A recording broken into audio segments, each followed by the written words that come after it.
नमस्कार दोस्तों, ईसवी हिंदी कहानी चैनल पर आपका हार्दिक स्वागत है। आज हम लेकर आए हैं एक बेहद विस्तृत, रोचक और प्रेरणादायक पौराणिक कथा। चार युगों की महा लड़ाई और भगवान शिव का अंतिम न्याय। यह कथा हजारों साल पुरानी है और आज भी उतनी ही प्रासंगिक है। तो आराम से बैठिए, पूरी कहानी ध्यान से सुनिए और अंत में कमेंट में हर हर महादेव अवश्य लिखिएगा। बहुत पुराने समय की बात है, जब सृष्टि का काल चक्र अभी नया नया चल रहा था। तब एक दिन चारों युग, सतयुग, त्रेता युग, द्वापर युग और कल युग, चारों संगे भाइयों की तरह एक जगह बैठे थे। बात शुरू हुई, हंसी मजाक हुआ और अचानक बहस छिड़ गई। बहस इस बात पर कि हम चारों भाइयों में सबसे बड़ा, सबसे शक्तिशाली और सबसे श्रेष्ठ कौन है। सतयुग सबसे बड़ा भाई था। उसने गर्व से सीना तान कर कहा, भाइयों, मुझसे बड़ा इस सृष्टि में कोई नहीं। मेरी आयु 17,28,000 वर्ष है। मेरे समय में मनुष्य 1,00,000 वर्ष तक जीते थे। उनकी लंबाई 21 हाथ हुआ करती थी। वे इतने बलवान थे कि एक हाथ से पहाड़ उठा लेते थे, हाथ से पृथ्वी भी हिला देते थे। भगवान विष्णु ने मत्स्य, कूर्म, वराह, नरसिंह जैसे महान अवतार मेरे ही युग में लिए। मेरे राज्य में धर्म चारों चरणों पर खड़ा था, इसलिए मैं सबसे श्रेष्ठ हूं। यह सुनकर त्रेता युग को गुस्सा आ गया। वह बोला, बड़े भैया, आयु और कद से कोई बड़ा नहीं होता। मेरे युग में तो स्वयं मर्यादा पुरुषोत्तम श्री राम ने अवतार लिया। 14 वर्ष का वनवास, रावण जैसे महापंडित और कुंभकर्ण जैसे महापराक्रमी योद्धा मेरे ही समय में हुए। हनुमान जी जैसे भक्त, विभीषण जैसे धर्मात्मा भी मेरे युग में जन्मे। मेरे युग में यज्ञ, तपस्या और मर्यादा अपने चरण पर थी। मैं सर्वश्रेष्ठ हूं। द्वापर युग चुप नहीं रहा।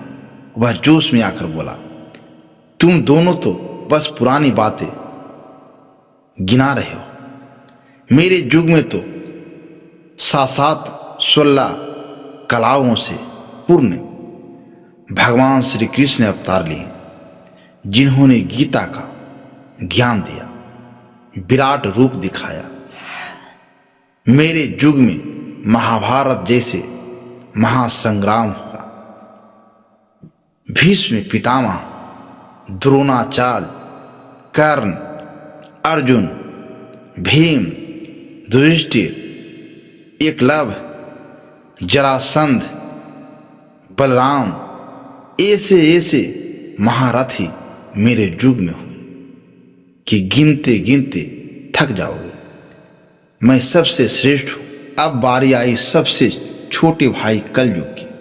वह शांत स्वभाव से मुस्कुराया और बोला, बड़े भाइयों, तुम तीनों ने जो कहा बहुत अच्छा कहा, पर अब मेरा समय आने वाला है। मेरे युग में न बल की जरूरत पड़ेगी, न आयु को। मेरे युग में बुद्धि का बोलबाला होगा। भोग विलास की सारी सुविधाएं होगी, मशीनें होगी, विज्ञान होगा, तकनीक होगी। मनुष्य बिना हाथ पैर हिलाए सारी दुनिया जीत लेगा। हकीकत में सबसे आगे और सबसे प्रभावशाली मैं ही हूं। बात इतनी बढ़ गई कि चारों एक दूसरे पर चिल्लाने लगे। मारपीट होने ही वाली थी। तभी सतयुग ने समझाया, भाइयों, आपस में लड़ने से कुछ नहीं होगा। हम कोई फैसला नहीं कर सकते। चलो कैलाश चलते हैं। भगवान भोलेनाथ आदि और अनंत हैं, वही न्याय कर सकते हैं। सबने सहमति जताई। चारों युग कैलाश पर्वत पर पहुंचे। नंदी जी ने द्वार पर रोका। चारों ने कहा, हम भगवान शिव से मिलना चाहते हैं। नंदी जी ने अंदर जाकर सूचना दी। भगवान शिव ने कहा, सामान सहित ले आओ। चारों को दरबार में बिठाया गया। माता पार्वती पास में विराजमान थी। भगवान शिव ने पूछा, हे कालचक्र स्वरूप, तुम स्वयं समय हो, फिर मेरे पास क्यों आए? चारों ने रोते चीखते सारा विवाद सुना दिया। अंत में हाथ जोड़कर बोले, प्रभु आप ही बताइए, हम चारों में सबसे बड़ा और श्रेष्ठ कौन है?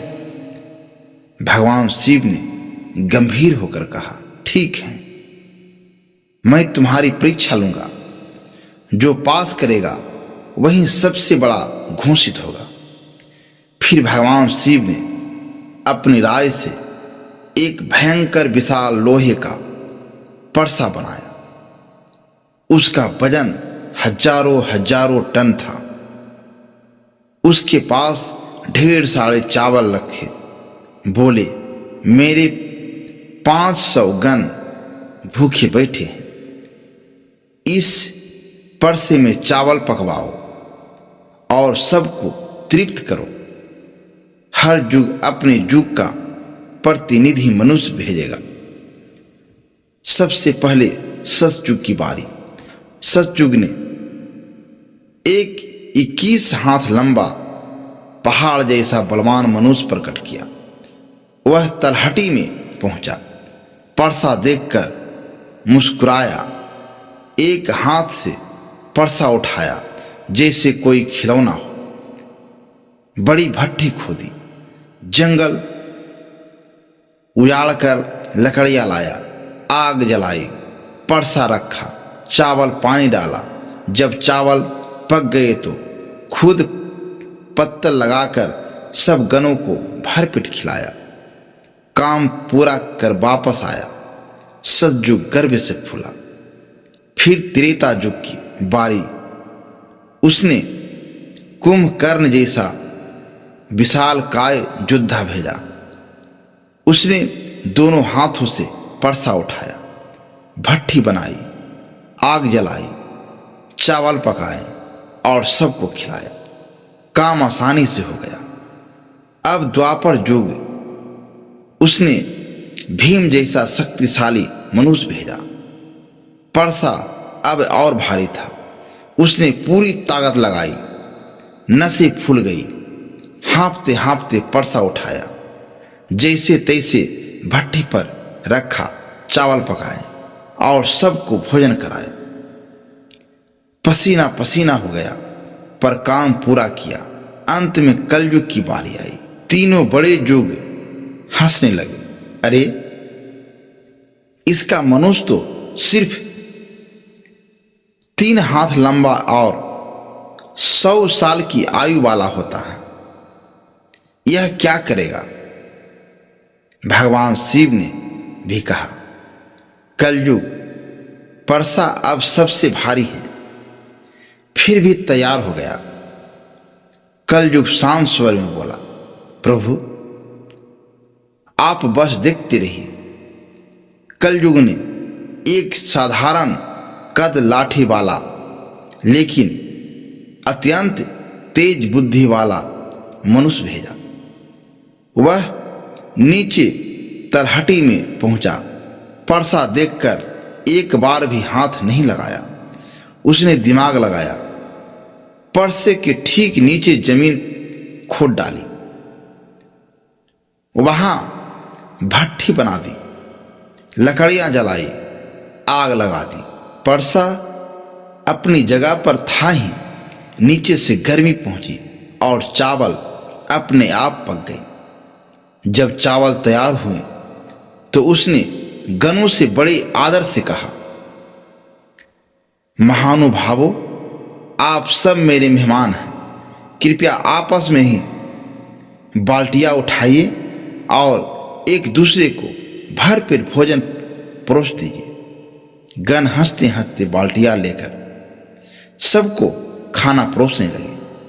सबका पेट भर गया, बर्तन भी वहीं साफ हो गए। वह मनुष्य हाथ हिलाए बिना वापस आ गया। सब दंग रह गए। माता पार्वती मुस्कुराई। भगवान शिव ने गंभीर स्वर में फैसला सुनाया, सुनो चारों युगों, सतयुग, त्रेता और द्वापर के मनुष्य ने बल से काम किया, यह सराहनीय है। पर कलयुग के मनुष्य ने बुद्धि से काम किया, परसा उठाने की जरूरत ही नहीं समझी, नीचे आग लगा दी। भोजन परोसने का भार भी गनों पर डाल दिया।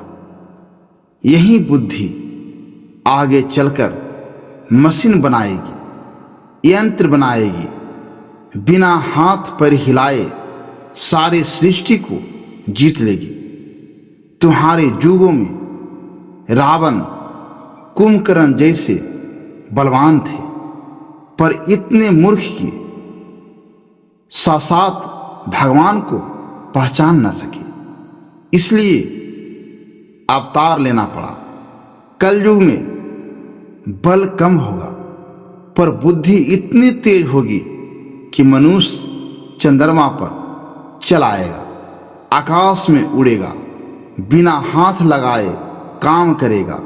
इसलिए मैं घोषणा करता हूं, चारों युगों में सबसे प्रभावशाली, सबसे उन्नत और सबसे श्रेष्ठ युग होगा कलयुग। यह बुद्धि का युग होगा, मशीनों का युग होगा, विज्ञान का युग होगा। यह सुनकर सतयुग, त्रेता और द्वापर ने सिर झुका लिया। कलयुग ने भगवान शिव को प्रणाम किया।